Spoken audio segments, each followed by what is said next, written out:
We are then told that on Monday, 400 students from the school were surveyed. 243 bought their lunch from home, while the remainder purchased their lunch at the canteen. Okay, what we need to do now is construct an initial state matrix for this situation.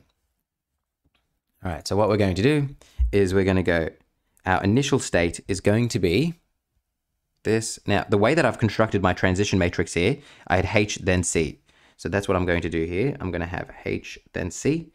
And we're told that 243 students bought their lunch from home, 243. And the remainder will buy it from the canteen. So if there's 400 kids in total, that means 157 are going to buy from the canteen. And the way that you do that on the CAS, obviously, is just 400 minus 243 to get the remaining amount there.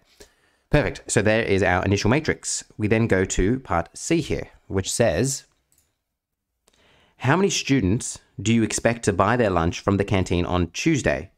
Okay, so what we're going to do here is we're going to use, and we'll write this down, we're going to use S of n is equal to t raised to the n times by my initial state. Now, if we're dealing with Tuesday and we started with Monday, well, Monday is obviously S of 0, which means that here we're dealing with an n of 1. So that means what I'm doing here is I'm going S of 1 is equal to my transition matrix raised to the power of 1 times my initial state matrix here. So to do that, what I'm going to do is I'm going to write down, and I might even do it on the next line here. What was my transition matrix? I've already forgotten. We're going to have to zoom back up here. It was 0.7, 0.3, 0.5, 0.5. Then we'll come back here. We're going to raise that to the power of 1, which is obviously not doing anything. And then we've got 2, 4, 3, 1, 5, 7. We'll come to our CAS, we'll put in that information. So let's come over here. We're going to go there. We're going to go a 2 by 2 matrix. We're going to go 0.7, 0.3, 0.5, 0.5. And then we're going to times that by this, that. Whoops, that's not a times.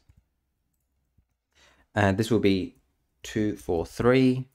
This will be 157.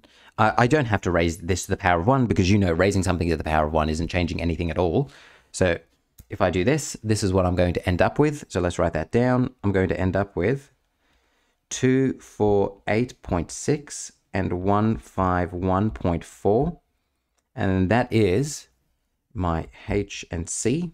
Now, what did they want? What did they want at the end of the day here? They said, how many students are expected to buy their lunch from the canteen? So that means, and I'll come over here, therefore, 151 students, so this number right here, bought lunch from canteen on Tuesday. Perfect. Let's now go to the next one, which we're now dealing with Friday. So you'd count forward and you'd say, all right, if Tuesday is 1, Friday will be what? Well, 1, 2, 3, 4.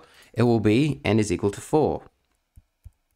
So we're going to do the same thing. We're going to go S of 4 is equal to t raised to the 4 times by S of 0. And now if we do that, hopefully you can see that that's what I'm going to type into my CAS. I won't write it out again because I think that's pretty straightforward what I'm doing there. So I'm going to come to my CAS here. I'm going to bring up this. I'm going to come here. I'm going to raise this to the power of 4. And then when I do that, what am I going to end up with? Let's come over here. It's going to be 249.9888 and 150.0112.